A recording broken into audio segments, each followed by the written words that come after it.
오늘은 욥에게 말씀하시다 세 번째 시간인데요. 욥기 38장 12절 이하의 말씀을 좀 나누려고 합니다. 욥기 38장 12절 이하 말씀인데, 자, 현대어 성경으로 제가 읽어드릴 텐데요.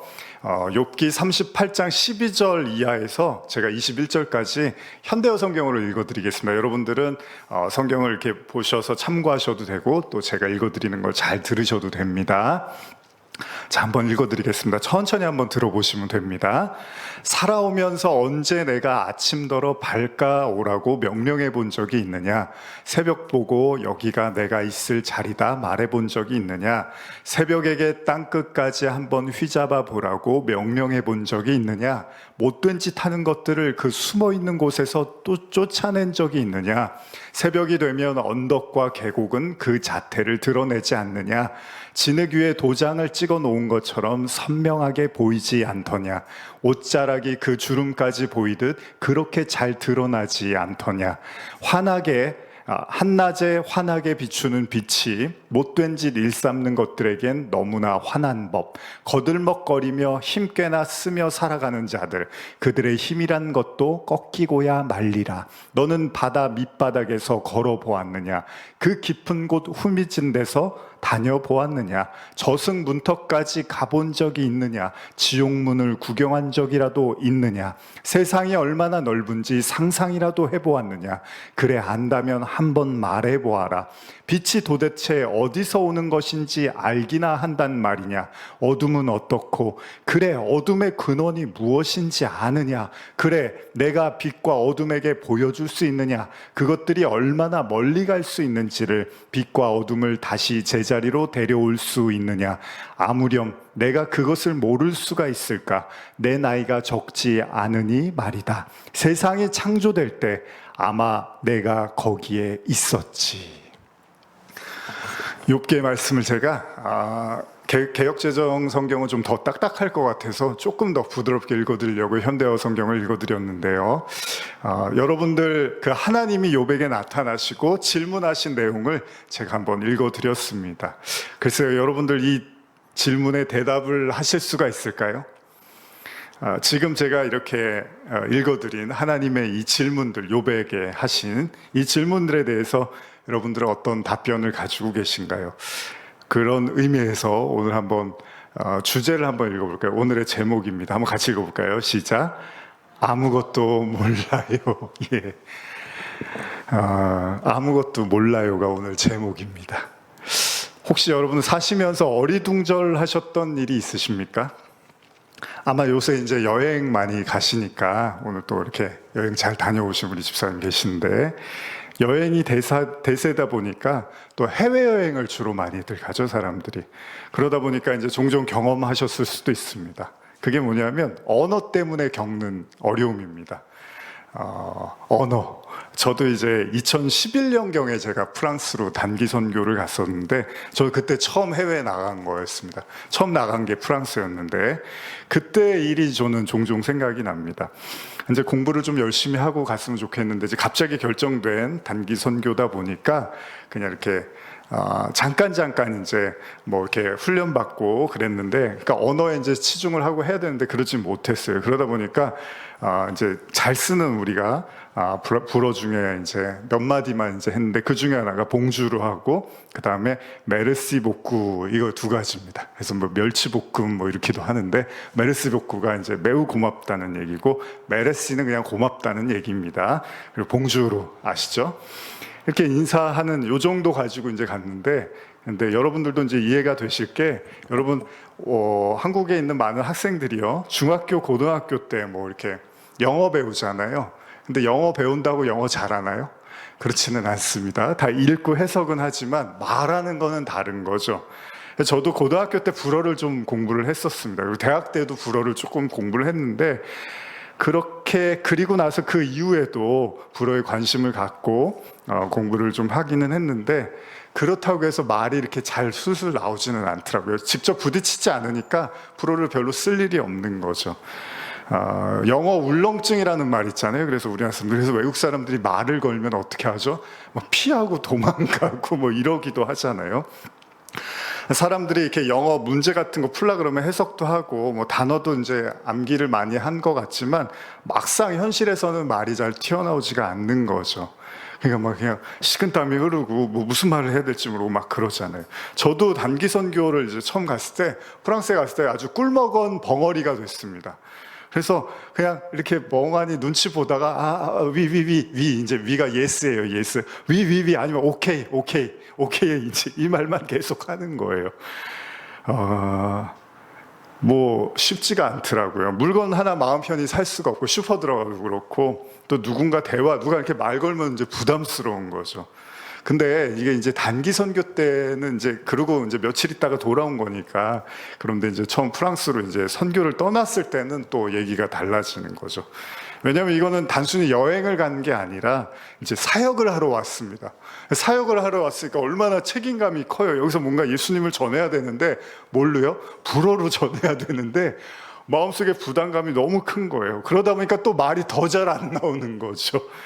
그리고 이 한국 사람들의 공통적인 특징이 뭐냐면 말을 하면은 틀릴까봐 걱정을 굉장히 많이 합니다.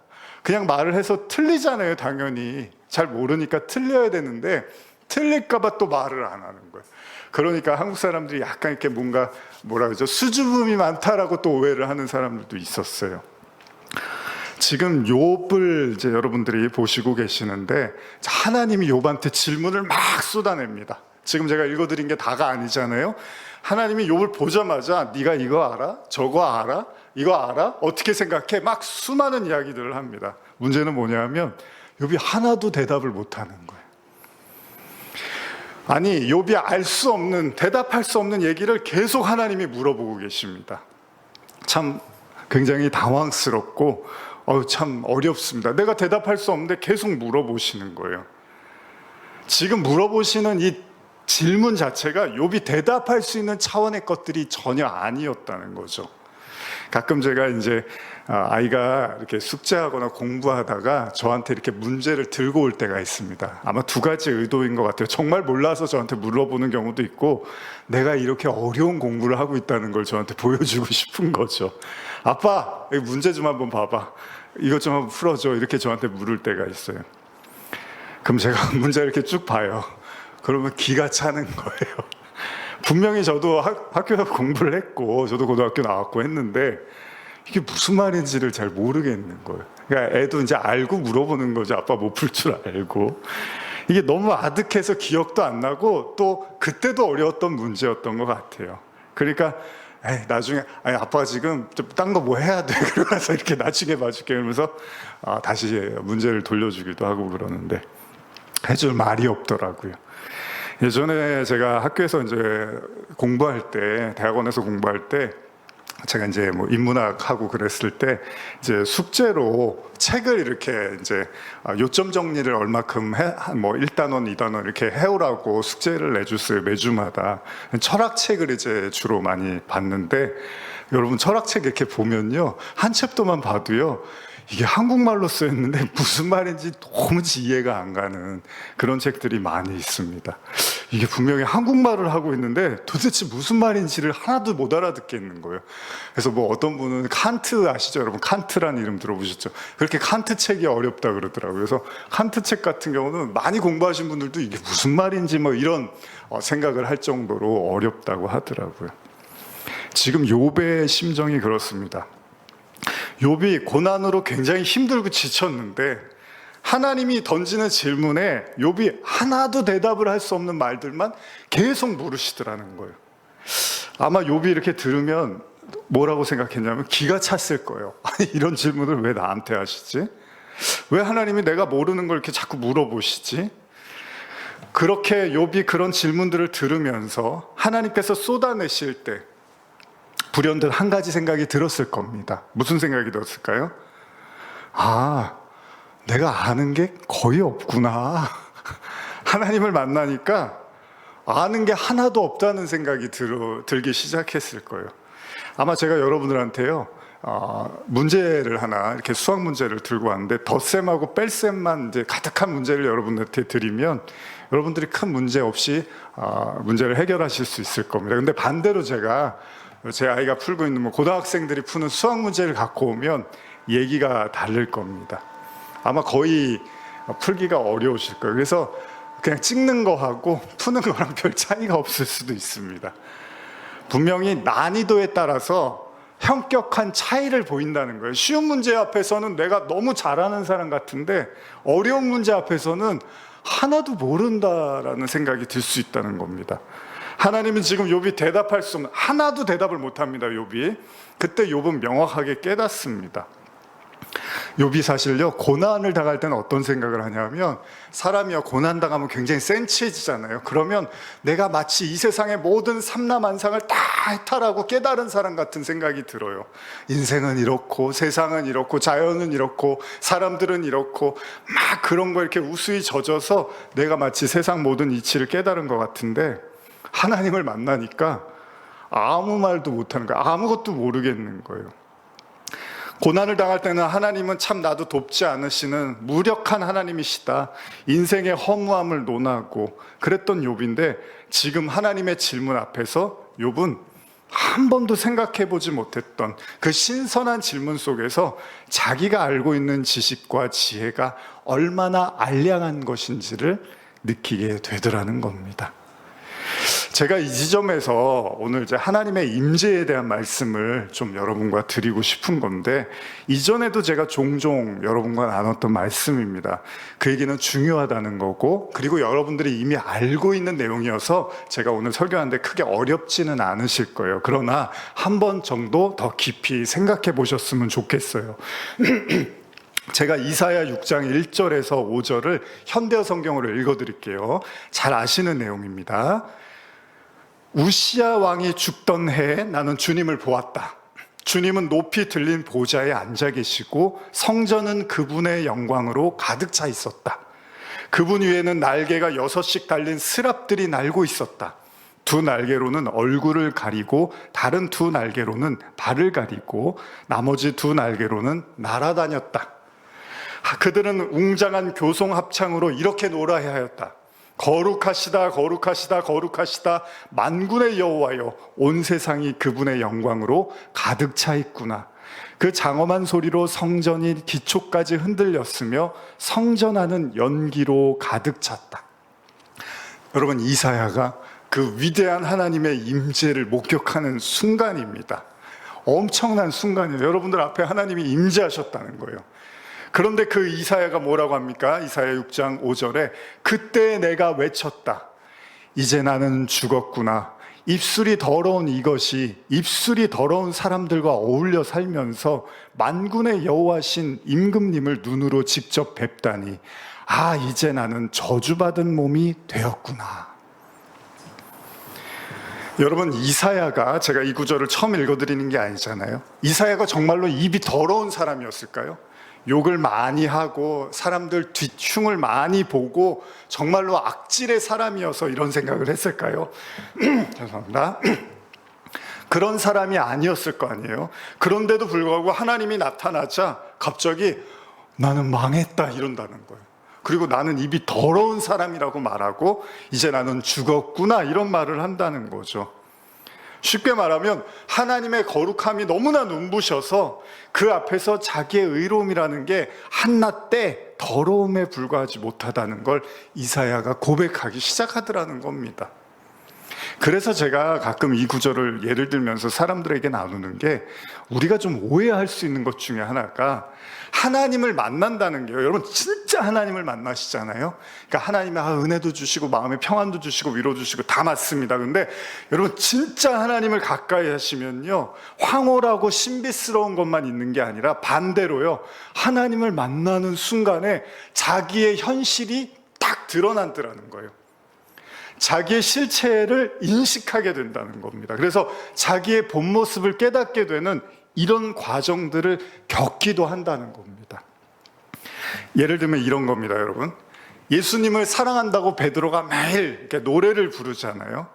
그런데 베드로가 생각하는 구원은 뭐였냐면 이런 거였어요. 베드로가 예수님이 십자가를 지신다고 할 때 베드로가 불편했던 게 뭐냐면 구원의 방법에 차이가 있었던 거죠.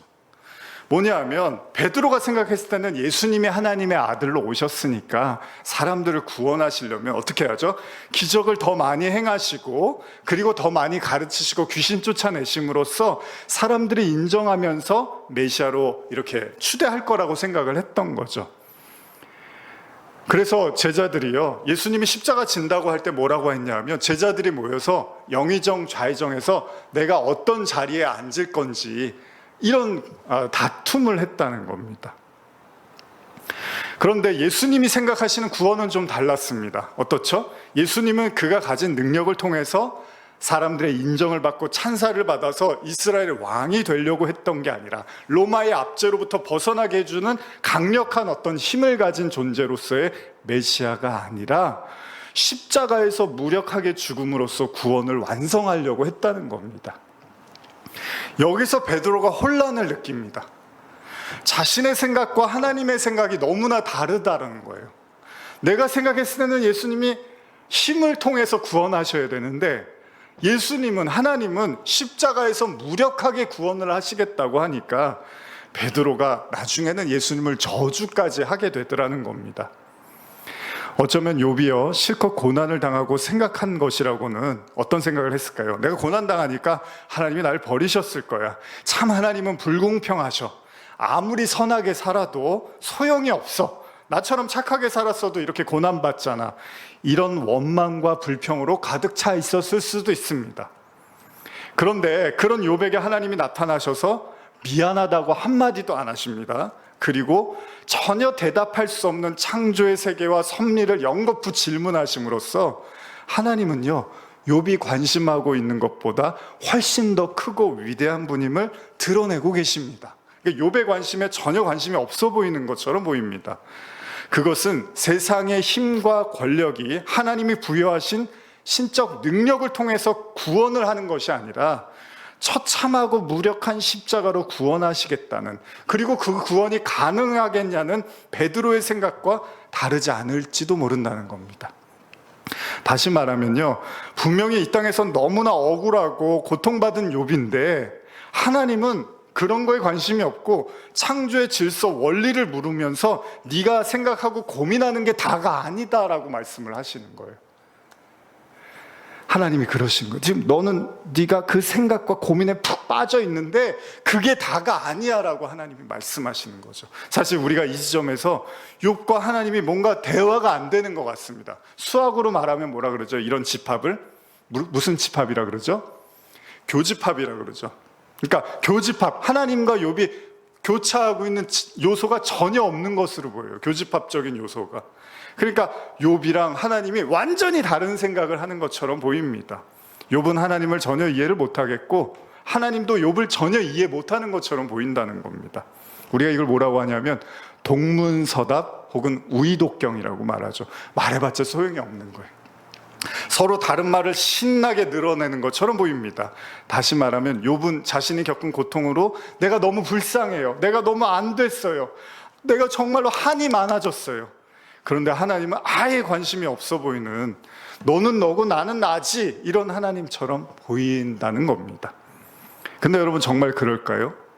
성경은 사실 우리의 생각과 하나님의 생각이 굉장히 크게 다르다라는 말씀을 하십니다. 심지어는요, 어떻게 다르냐 하면 하늘과 땅 차이라고 합니다. 여러분 이게 중요한 내용인데 한번 이사야 말씀 한번 같이 읽어볼까요? 이사야 55장 8절에서 9절입니다. 같이 한번 읽어보겠습니다. 시작. 이는 내 생각이 너희의 생각과 다르며 내 길은 너희의 길과 다름이니라. 여호와의 말씀이니라. 이는 하늘이 땅보다 높음같이 내 길은 너희의 길보다 높으며 내 생각은 너희의 생각보다 높음이니라. 이 말씀에 혹시 동의하십니까? 여러분과 하나님의 생각이, 우리 생각과 하나님 생각이 그냥 다른 게 아니라 하늘과 땅 차이라고 지금 이사야서가 말씀하고 있습니다. 그렇습니까? 여러분의 생각과 하나님 생각이 하늘과 땅 차이라는 걸 인정하십니까? 이게 어렵습니다, 사실. 이게 어렵습니다. 우리가 철학 철학, 아까 제가 철학 말씀 잠깐 드렸는데 철학이라고 하면 보통 어렵게 생각하잖아요. 근데 철학이 다른 게 아닙니다. 인생이 뭐고 신이 누구고 이런 걸 이제 고민하고 생각하는 거거든요. 그런 학문인데 그러다 보니까 철학하면 좀 따분하고 사람들이 이렇게 고리타분해 하는데 그럼에도 불구하고 대부분의 사람들이 알고 있는 한 사람이 있습니다. 누구죠? 여러분들이 잘 아는 철학가 소크라테스. 예, 감사합니다. 소크라테스. 요새 테스 형이라고도 하는 소크라테스. 소크라테스 하시면 다 아시잖아요. 근데 그 소크라테스에 대해서 그럼 무슨 얘기를 했느냐? 잘 몰라도 또 알고 있는 한 가지 유명한 말이 있습니다. 소크라테스가 남긴 유명한 말이 뭐죠? 아시는 분? 그렇죠. 예, 감사합니다. 이따가 시원한 물 한 잔 드시기 바랍니다. 예, 너 자신을 알라. 이게 소크라테스가 남긴 유명한 말이죠. 그럼 너 자신을 알라라는 말이 무슨 뜻일까요? 쉽게 생각해 보면 내가 누군지를 알라라는 얘기잖아요. 여러분들이 이제 이 말이 궁금하시면 요새는 뭐 다 검색하시면 나오잖아요. 왜 이 말이 유명할까 이런 생각을 해보는 거예요. 근데 나 자신을 알라고 하는데 내가 나를 어떻게 알 수 있을까요, 여러분? 나는 누구인가? 소크라테스가 말하는 너 자신을 알라, 이게 무슨 말일까요? 쉽게 생각해 보면요, 이제 제가 이 말을 풀어서 말씀드리면 이런 겁니다. 소크라테스는 한 가지를 깨달았어요, 살면서. 그게 뭐냐면 나는 내가 아무것도 모르는 걸 깨달았다는 거예요. 이게 소크라테스가 생각한 겁니다. 그러니까 너 자신을 알라는 얘기는 뭐냐면 네가 아무것도 모르는 사람이라는 걸 알라라는 거예요. 누가요? 소크라테스가. 이게 굉장히 쉬운 말 같지만 절대 쉬운 얘기가 아닙니다. 그러면 철학의 대가인데 철학의 대가가 초등학교 애들도 아는 얘기를 할 리는 없을 거 아니에요. 그러면 이게 무슨 말이냐면요, 이런 무지 있잖아요. 인간이 무지에 대해서 인식하고 깨닫는 게 가장 먼저 깨달아야 될 거라는 거예요. 내가 무지하다라는 걸 아는 게 굉장히 중요하다는 이야기입니다. 그러니까 자신이 알고 있는 것들에 대해서 사실은 무지라는 걸 인식해야 되고, 나아가서 인간이 뭐 신이나 자연에 대한 섭리를 인식할 때 가장 먼저 해야 될 게 자기 자신의 지식의 한계, 즉 무지를 먼저 깨달아야 된다는 거예요. 그래서 소크라테스가 한 일들 중에 하나가 뭐였냐면요, 이제 이렇게 사람들을 이렇게 지역마다 가다가 소위 이제 똑똑하던 사람들이 있을 거 아니에요. 그러면 이제 논쟁을 벌이는 거예요. 자기가 잘났다고 하는 사람들이 있을 거 아니에요. 그러면 소크라테스가 뒤에 나와서 킥킥거리면서 혼자 그런 생각을 했대요. 야, 그래도 나는 내가 무지하다는 걸 아는데 넌 아직도 네가 무지하다는 걸 모르고 있으니 내가 너보다 낫네, 이렇게 말을 하는 거예요. 자신은 무지하다는 걸 깨달았는데 저들은 여전히 자신이 무지하다는 것조차도 모르고 여전히 자신이 지혜롭고 똑똑하다는 착각에 빠져 있다고 생각했기에 소크라테스는 진짜 무지한 자들이라고 여겼다는 겁니다. 어쩌면 욥에게 나타나신 하나님이요, 욥에게 동문서답을 하시거나 또 피도 눈물도 없어서 욥의 고난에 관심조차 보이지 않는 그런 하나님은 분명히 아닐 겁니다. 우리가 지난 시간에 다 나눴잖아요. 오히려 욥기 38장이라는 긴 기다림 끝에 나타나신 하나님은요, 사실 욥을 누구보다 안타까워하셨고 기다리셨고요, 욥의 한 이야기 한 이야기를 다 듣고 계셨어요. 욥을 사랑하셨어요, 하나님이. 제가 지난주 히브리서 강의할 때, 수요 예배 때 그랬어요. 이제 더 이상 우리가 욥기를 읽은 이상 고난받는 사람이 하나님이 사랑하지 않는 사람이란 말은 하지 말자라는 이제 말씀을 드렸어요. 고난받았다는 이유로 하나님이 나를 버리셨거나 나를 사랑하지 않는다는 이런 말은 맞지 않습니다. 욥기가 우리에게 명확히 보여주고 있다고 제가 나눴거든요. 나중에 이제 말씀 들어보시면 아실 겁니다. 어쨌든 하나님은 욥이 이 시간을 잘 버텨내기를 원하셨습니다. 힘들어도 견디고 버티기를 원하셨습니다. 그리고 결국 하나님이 나타나셨어요. 자, 그렇다면 이 당황스러운 하나님의 질문에 우리가 한 가지 의도를 파악할 수밖에 없습니다. 그게 뭐냐면 고통 속에 있는 욥에게 뭔가 그가 생각하고 있는 대답, 세상의 이치, 삼라만상, 이런 것들이 하나님의 그 질문 앞에서 한마디도 대답을 못한다면 하나님이 이 질문을 하시는 이유가 뭘까요? 그 이유는 네가 알고 있는 게 다가 아니라는 걸 욥에게 명확히 말씀하고 싶으셨다는 거죠. 우리는 우리가 다 아는 것처럼 생각할 때가 있잖아요. 근데 하나님이 욥에게 지금 어떻게 하시냐면 네가 알고 있는 건 사실 아무것도 아니었어 라고 말씀하고 계시다는 겁니다. 마가복음 4장에 보면 예수님과 제자들의 그 하나의 사건이 기록되어 있는데 이것도 이제 현대어로 읽어드릴게요. 마가복음 4장 35절에서 41절인데요. 저녁 때가 되자 예수께서는 제자들에게 바다 저편으로 건너가자고 말씀하셨다. 그래서 제자들이 무리를 그대로 남겨둔 채 예수를 보시고 배를 저어가자 다른 배들도 뒤따라갔다. 그런데 얼마 못 가서 거센 폭풍이 일면서 큰 물결이 배 안으로 덮쳐 배가 가라앉을 지경이 되었다. 그러나 예수께서는 배 고물에 머리를 기대고 주무시고 계셨다. 잘 아시는 내용이죠. 배를 제자들하고 같이 탔는데 폭풍이 밀려오는데 예수님이 주무시고 계시는 거예요. 제자들이 예수를 깨우며 소리쳤다. 선생님, 저희가 빠져 죽게 되었는데도 돌보지 아니하시렵니까? 제자들이 이제 막 긴장을 하는 거예요. 예수께서 일어나 바람을 꾸짖으시며 바다를 향하여 고요하고 잔잔하라고 말씀하셨다. 그러자 바람이 그치고 물결은 아주 잔잔해졌다. 예수께서 제자들을 꾸짖으셨다. 왜 그렇게도 겁이 많으냐? 아직도 나를 믿지 못하느냐? 그들은 두려움에 사로잡혀 자기들끼리 수군거렸다. 뭐라고 수군거렸을까요? 이분이 도대체 누구시기에 바람과 바다까지 복종하는가? 누구긴 누구예요. 하나님의 아들이라고 따랐잖아요. 근데 갑자기 저분이 도대체 누구야 이러고 있는 거예요, 제자들이. 풍랑을 잠잠케 하시는 예수님의 모습을 본 제자들이요, 이분이 도대체 누구냐는 거예요. 자신들이 하나님의 아들이라고 그물도 버려두고 쫓았는데 이제 와서 이분이 누구냐는 거예요. 그 얘기는 뭡니까? 예수님을 믿고 따르는 것 같지만 이들이 생각했을 때 예수는요, 귀신 쫓고 병을 고쳐요. 심지어 죽은 자도 살리셔요. 여기까지는 할 수 있지만 그 이상은 못하는 분이라고 그렇게 믿고 있었던 거예요. 그만큼만 믿고 있었던 겁니다. 그 이상의 예수는 아니었어요. 그런데 예수님이 이 자연까지도 다스리는 모습을 보여주자 입이 쫙 벌어지는 거예요. 이분이 도대체 누구야? 누구긴 누구예요? 하나님의 아들이죠.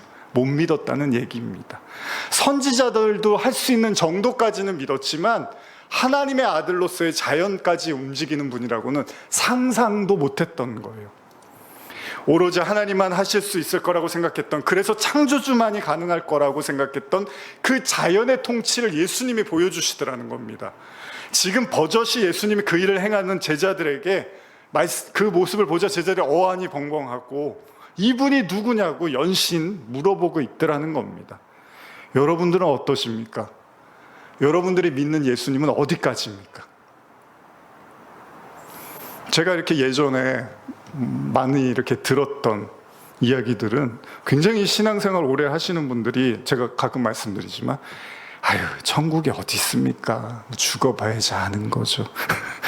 신앙생활 오래 하신 분들이 그런 말씀 많이 해요, 저한테. 예전에 많이 들었어요, 제가. 되게 열심히 믿는 것 같은데, 죽어봐야지 알죠, 목사님. 그 뭐 어떻게 압니까? 그런 얘기 많이 하세요. 그러니까 딱 요 살아있을 때까지만 하나님인 거예요. 죽은 다음에는 나 모르죠. 여러분과 저도 우리가 믿는 어떤 그 수준, 경계의 하나님이 있을 수 있다는 겁니다. 친구들과 대화 속에서 욥은 이런 고백을 합니다.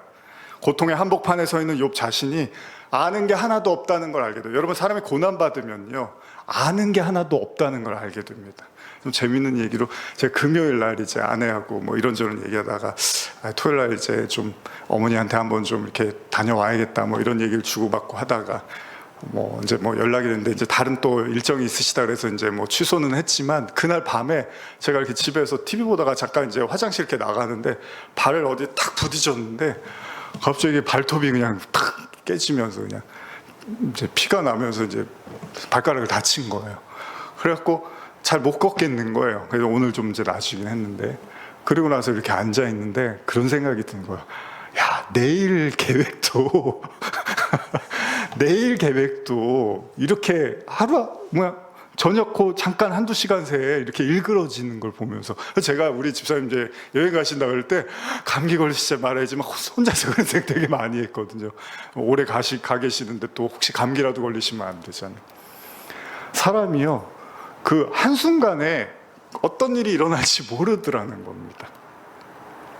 사람이 고난을 당하면 이게 내가 생각하고 계획한 대로 안 되는구나라는 걸 알게 되는 거거든요.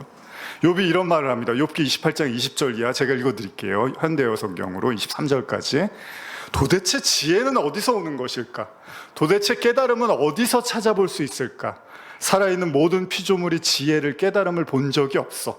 날아다니는 새까지 본 적이 없어. 죽음과 죽임, 파멸까지도 단지 소문으로만 그것을 들었다 하더군. 하나님 홀로 그 길을 아신다네. 지혜와 깨달음이 어디 있는지 아신다네.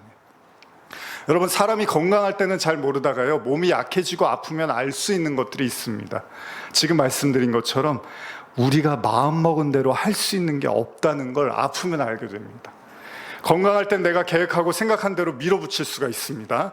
그런데 점점 약해지고 힘이 빠지면요, 당장 내일 계획한 것도 오늘 취소해야 되는 상황이 올 수도 있다는 겁니다. 불투명해지더라는 거예요. 고난의 한복판에 선 욥이 한 가지를 깨닫게 되는데, 그게 뭐죠? 인생은 자기 마음대로 안 된다는 겁니다. 여러분, 인생을 자기 마음대로 할 수 있는 것처럼 말하는 사람들을 보시면서 너무 신뢰하지 마십시오. 그런 사람은 없습니다. 하나님이 허락하지 않으면요, 아무것도 할 수 없습니다. 사실 본인이 모르고 있는 것뿐이지, 하나님이 허용하는 범위 내에서 그동안 살아왔기 때문에. 그래서 은혜라는 찬양의 가사가 참 좋은 것 같아요. 당연한 것이 사실은 하나도 없습니다. 난 잘 살아야 돼, 난 건강해야 돼, 난 오래 살아야 돼, 그런 거 없어요. 하나님이 허락해 주시니까 우리가 그렇게 살 수 있는 거예요. 당연한 건 없습니다. 우리에게 그런 권리가 있는 게 아니에요. 창조주가 쥐고 있는 거죠, 모든 거는. 분명 욥이요, 고난을 통해서 겸손해진 건 사실입니다. 그렇다고 여러분, 욥이 이전에는 거만했을까요? 교만했던 사람인가요? 아파보지 않은 사람이 아픈 사람 마음을 다 이해할 수 없는 것처럼, 진짜 고난에 있어 보니까 욥이 하나님의 도우심 없이 일절 살아갈 수 없다는 걸 뼈저리게 느끼는 거죠. 다시 말하면 하나님의 지혜가 자신의 지혜와는 비교할 수 없다는 걸 알고 있었지만, 아는 것과 여러분, 그걸 진짜 마음으로 인정하고 깨닫는 건 다르다는 겁니다. 그러니까 아까 이사야의 말씀처럼 나의 생각과 하나님의 생각이 천지 차이라는 거. 여러분, 나의 생각과 하나님 생각이 비슷한데 하나님이 조금 더 깊고 신중한 정도가 아니고요, 완전히 생각이 다르다는 거예요. 그래서 여러분, 좋은 설교는 뭐냐 하면요, 그래 내가 생각했던 대로 목사님이 말씀해 주시는가가 좋은 설교가 아닐 수도 있어요. 이거 완전히 다른 얘기인데? 나는 그런 생각 안 해봤는데? 그게 좋은 설교일 수도 있어요, 여러분. 하도 요새 설교들이 많으니까 이제 내 코드에 맞는 설교들만 사람들이 들으려고 하잖아요. 그러니까 그런 설교들만 이제 사람들이 익숙해져요. 나하고 수준이 맞는 설교. 근데 진짜 하나님의 메시지는 이거 너무 다른데 내 생각하고, 그게 좋은 설교일 수도 있는 거예요. 그게 지금 욥을 살리고 있잖아요, 여러분.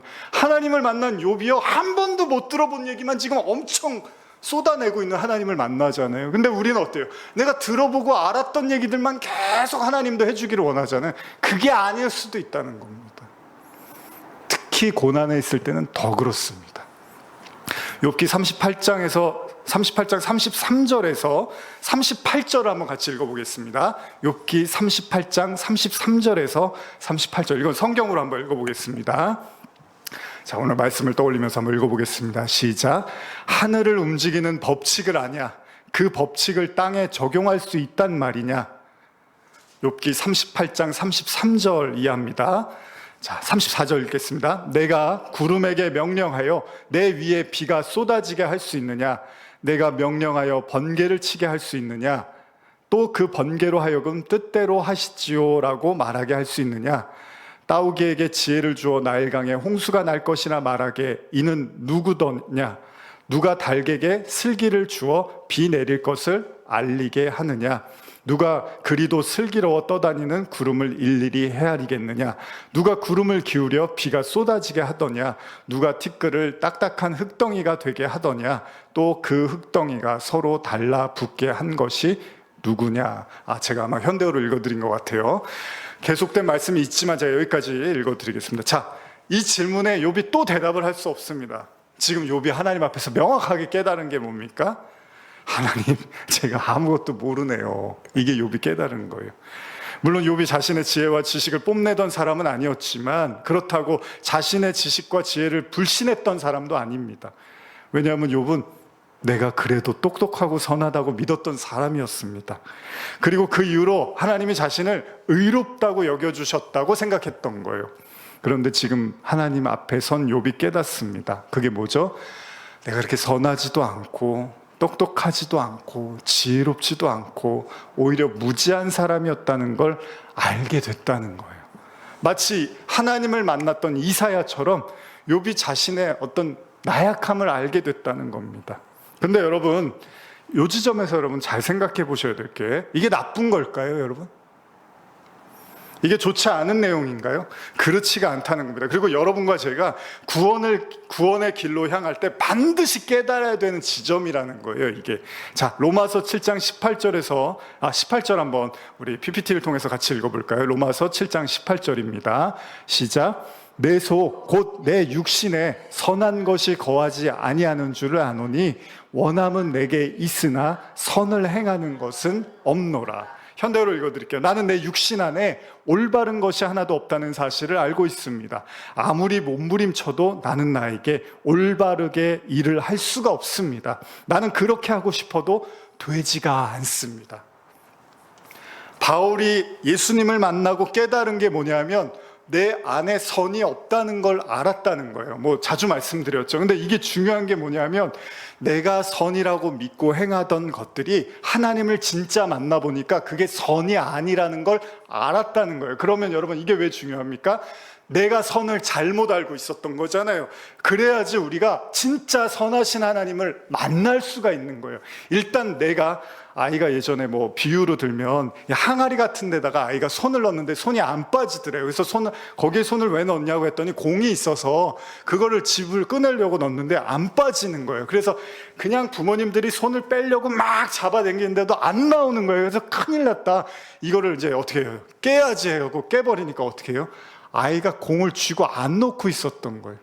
그걸 놓으면 나오는데 끝까지 안 놓고 있었던 거예요.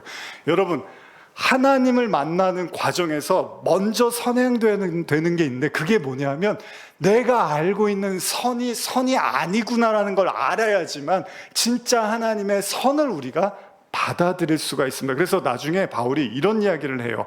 로마서 7장 24절 PPT로 한번 읽어볼까요? 시작. 오호라 나는 곤고한 사람이로다. 이 사망의 몸에서 누가 나를 건져내랴. 좋은 얘기가 아니잖아요. 근데도 바울이 아주 사람들에게 선포하듯이 말합니다. 나는 공고한 사람이래요. 누가 이런 얘기를 합니까, 여러분? 지금 로마서를 쓰면서 한 사람이라도 더 복음을 믿게 해야 되는데 그러면 뭐라고 해요? 나는 하나님의 은혜로 충만한 사람입니다. 나는 항상 희망과 기쁨에 차 있습니다. 이렇게 말해도 모자른데 나는 공고한 사람입니다. 이 사망의 몸에서 누가 나를 건져내랴. 이런 말을 왜 합니까? 그럼에도 불구하고 바울이 이런 고백을 당당하게 할 수 있었던 이유는 뭡니까? 진짜 하나님을 만나니까 여러분 이런 겁니다. 모든 걸 내가 책임지고 내가 사람들 앞에서 책임지고 내 어떤 능력과 힘으로 사람들 앞에서 과시해야 되는 인생을 살았던 사람이었습니다. 바울도 자신의 의를 통해서 하나님의 영광을 그렇게 나타내려고 했었어요. 그런데 바울이 하나님을 만나고 예수님을 만나는 순간에 뭘 깨달았냐 하면요, 내 힘으로 할 필요가 없다는 걸 알아버린 거예요. 난 괜찮습니다. 나는 정말 하나님이 나를 사랑하시고 난 하나님의 영광 속에서 살고 있습니다. 내가 하는 모든 일들이 다 하나님의 의입니다. 막 이렇게 밀어붙였는데 진짜 예수님을 만나고 나니까 아이고, 제가 굉장히 나약한 사람이었네요. 제가 굉장히 선하지 않은 사람이었네요. 제가 이 육체를 가진 한계를 가진 인간이었네요 라고 인정을 하더라는 거예요. 그렇게 인정하니까 뭐라고 합니까? 그래서 하나님이 나를 사랑하십니다라고 오히려 더 당당하게 선포할 수 있다는 겁니다. 진리를 모르고 예수를 모를 때는 자기의 힘으로 복음도 전하고 사역도 했는데, 그래서 예수쟁이까지 핍박했는데 진리를 만나니까요, 여러분, 자기가 아주 초라하고 나약한 사람이라는 걸 인정하고 동시에 진짜가 이제 나와 함께 하심으로 말미암아 그분이 나를 통해서 역사하신다는 걸 알게 됐다는 겁니다. 그래서 어떻게 보면 사역이라는 게 여러분 힘들지 않는 것이 뭐냐 하면 사역은 우리가 하는 게 아니라 하나님이 하신다는 걸 더 배워가는 거잖아요. 지금 욥이 그렇습니다. 소위 사단에게 시달려서 영혼까지 탈탈 털려버린 욥입니다. 그런데 어떻죠? 하나님이 목숨을 지키고 계십니다. 아마 하나님이 목숨을 쥐고 계시지 않았으면 욥이 포기했을지도 몰라요, 자기의 인생을. 그런데 욥이 하나님이 목숨을 지켜주셨기 때문에 하나님을 만나게 됩니다. 그리고 이 대답할 수 없는 수많은 질문 속에서 욥이 한 가지를 깨닫습니다. 그게 뭐냐면 내가 하나님께 뭘 내세워야 될 존재가 아니라는 거예요. 내가 선하게 살았어요, 주님. 내가 정말 하나님의 영광을 위해서 살았어요. 이런 얘기도 할 필요가 없는 거예요. 그게 자부심이었는데, 그게 삶의 이유였고 자신감이었는데 하나님 앞에 서니까 그게 그냥 한 줌의 모래에 불과하다라는 걸 알게 됐고, 이걸 뭐라고 하냐면 욥은 자기가 제로라는 걸 알게 됐습니다. 이게 비극입니까? 하나님이 우리를 놀리고 조롱하십니까? 아니, 넌 그렇게 초라한 존재야. 넌 그렇게 아무것도 아니야. 하나님이 이러려고 하시는 게 아니라는 겁니다. 종종 우리는요, 내 가까운 사람이 별일 없이 잘 지내는 줄 알고 있다가 이런 경우 있잖아요. 나중에 그 사람이 큰 병에 걸렸다는 소식을 들을 경우가 있습니다. 평소에는 몰랐어요. 그 사람이 그런 어려움을 겪는지도 몰랐는데, 내가 좋아하는 사람인데, 아끼는 사람인데, 근데 나중에 그 사람이 그런 병에 걸렸었대? 근데 왜 말을 안 했대? 이러면서 막 가슴 아파하는 경우가 있죠. 무슨 얘기입니까, 여러분? 그냥 내가 생각하는 게 다 안주한 거예요. 그 사람은 별일 없겠지라고 생각했는데 나중에 보니까 그 사람이 심각한 병에 걸렸다는 걸 알고 그 순간부터 괴로워하고 걱정하잖아요. 그래서 우리가 하는 말이 뭐죠? 모르는 게 약이라고 하는 거죠. 모르면 마음이 편하니까. 근데 우리는 그렇다는 거예요. 그냥 모르고 그냥 지내다가 알고 나면 그때 걱정, 그럼 계속 몰라야 되는 건가요? 그건 또 아니잖아요. 우리가 알고 있는 지식이라는 게 그렇다는 거죠. 지금 욥에게 이 수많은 창조의 질서의 이야기들을 하나님이 말씀하시고, 근데 욥에게 이게 무관한 이야기일까? 오늘에야 비로소 욥이 깨닫습니다. 자신이 알고 있던 하나님이 전부가 아니었다는 거예요. 이게 중요한 건데 여러분, 이제 욥은요, 관념과 상상과 자신의 이성에 머물러 있던 그 하나님 있잖아요. 자기가 하나님일 거라고 생각했던 그 하나님을 버리고 진짜 하나님을 보게 되더라는 거예요. 드디어 욥이 하늘의 하나님을 만난 거예요. 땅의 생각만 가지고 살았던 욥이 진짜 하늘의 하나님을 만나게 됐더라는 겁니다. 여러분, 소크라테스의 말처럼요, 내가 아무것도 모르고 있었다는 사실을 깨달으면요, 그게 많이 알게 된 거라는 거예요. 여러분들이 무지하다라는 걸 깨닫는 순간 여러분들이 진짜 지식이 있는 사람이 된다는 겁니다. 이사야의 말씀처럼 인간과 하나님과 인간의 생각이 하늘과 땅 차이라는 걸 깨닫는 사람, 그래서 내 생각이 얼마나 낮고 낮은지를 아는 사람이 진짜 높은 하나님의 생각을 조금이나마 이해하는 사람이라는 거예요. 이걸 신약의 언어로 뭐라고 하냐면요, 신약에서 거듭났다라는 말을 할 때 원어로 위로 나다 그러거든요. 안웃된 위로 나다. 그 얘기가 뭡니까? 드디어 욥이요, 하나님을 보고 생각이 위로 나기 시작한 거예요. 내가 알고 믿었던 그 하나님이 다가 아니었구나, 진짜 하나님은 이런 분이었구나라는 걸 이제 위에 있는 하나님을 알게 된 거라는 거죠. 그래서 욥이요, 실제로 뭐라고 이야기를 하냐면 욥기 42장 5절 6절, 제가 자주 읽었던 본문인데 한번 같이 읽어볼까요? PPT로 시작. 내가 주께 대하여 귀로 듣기만 하였사오나 이제는 눈으로 주를 배움나이다. 그러므로 내가 스스로 거두어 드리고 티끌과 제 가운데서 회개하나이다. 요걸 회개라고 하는 겁니다. 여기 뭘 잘못했나요? 안 했어요. 근데 회개라는 말을 왜 써요? 하나님을 그동안 잘못 알고 있었네요. 하나님을 만나는 과정에서 깨닫게 되는 거, 그러니까 저 여러분들이 반드시 인생에서 거쳐야 되는 거예요. 그건 뭐냐면 내가 아는 것들이 하나님 앞에서는 아무것도 아니었구나라는 걸 알면 여러분들이 많이 아는 게 되는 거예요. 그럼 여러분들이 지혜로운 사람이 되는 거예요. 그러니까 여러분들이 황 목사 설교 들으면 맨날 우리는 모른다 그러고 우린 약하다 그러고, 그게 여러분들이 진짜 강한 거예요. 바울이 그러잖아요. 내가 약할 때가 강하다 그러잖아요. 내가 모르는 게 아는 거라니까요. 내가 진짜 모른다는 걸 알 때 그 사람이 정말 아는 거예요. 여러분들 정말 나약하다고 느낄 때 그때가 강한 거예요, 여러분. 왜? 하나님한테 전적으로 맡길 수가 있으니까. 제가 오늘 예배 드리기 전에 이 앞에서 기도하면서 그런 생각이 들더라고요. 여러분, 하나님은요, 구약에 보면 전쟁에서 말도 안 되는 전쟁들을 치르게 합니다. 뭐 예를 들면 기도원의 300용사라든지 이런 거 있잖아요. 전혀 이길 수 없는 전쟁인데 더 약하게 만들어서 그 전쟁을 하게 해요. 이게 사람들이 상식으로 납득이 안 가는 거예요. 근데 왜 그렇게 하시는 줄 아십니까? 하나님의 목적은 전쟁을 이기게 하는 게 아닙니다. 하나님의 목적은요, 내가 다 한다는 걸 여러분과 저에게 알려주고 싶은 거예요. 그래서 모세가 나중에 전쟁의 한복판에서 어떻게 하죠? 두 손을 다 들고 있으라고 해요. 그냥 두 손 들고 있으라고 해요. 뭐 기도할 때 그렇게 안 하면은 안 됩니까? 그게 아니라 그냥 하나님한테 100% 맡기라는 거예요. 그래서 손 내려오면 지고 손이 올라가면 이기거든요. 이게 두 손 들고 하나님 앞에 항복하라는 얘기거든요. 이기고 지는 게 중요한 게 아니라 하나님이 다 하신다는 걸 인정하는 게 신앙에서 가장 중요한 핵심입니다. 그래서 하나님이 말도 안 되는 상황을 만들어 놓고 그 상황을 기적으로 이끌어 가시는 거죠. 여러분, 욥은 지금 회개한다는 말을 쓰잖아요. 회개는요, 단순히 죄 몇 개를 놓고서 하나님 잘못했어요가 회개가 아니고요, 그동안 내가 하나님을 내 이 뇌 속에 있잖아요. 내 이 머릿속에 가둬놓고 요게 다라고 믿는 거 있잖아요. 그래서 여러분들이 실망하는 하나님은 여러분들의 뇌 속에 있는 하나님인 거예요.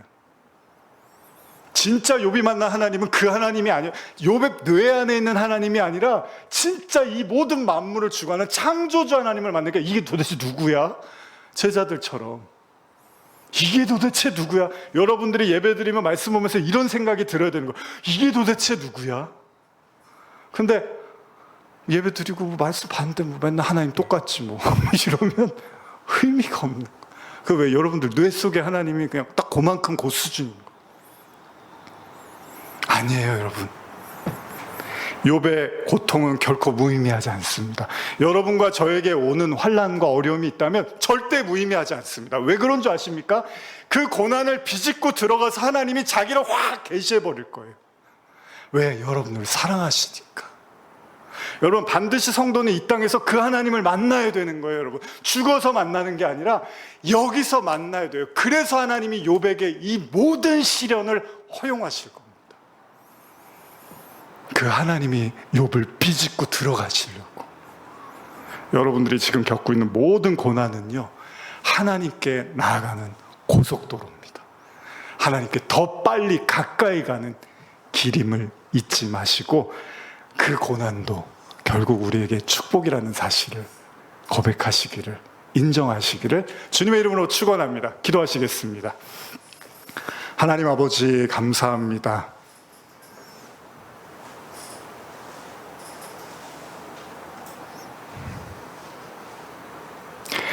그동안 알았던 하나님보다 앞으로 알게 될 하나님을 기대합니다. 지금까지 믿어왔던 주님보다 앞으로 나에게 계시하시고 드러내실 그 하나님을 기대해 봅니다. 오랜 시간 신앙생활을 했지만 별로 기대감이 없습니다. 그냥 그저 그렇고 그렇지 신앙생활이라는 게 그렇게 우리의 마음도 어느 순간 일상에 젖어들 때가 있습니다. 오늘 욥기의 말씀을 통해서 우리가 한번 더 기대해 봅니다. 내게 닥쳐오는 이 모든 어려움과 걱정거리와 고난을 통해서 내가 더 큰 하나님을 만나기를 간절히 소원합니다. 오늘 우리 성도 모두에게 고난이 축복이 되게 하시고, 고난이 하나님을 만나는 고속도로가 되게 하시고, 고난을 통해서 한 번도 보지 못했던 더 큰 하나님을 만나게 하는 일들이 이 여름에 가득하게 하여 주시옵소서. 감사드리며 예수님의 이름으로 축복하며 기도드렸사옵나이다. 아멘.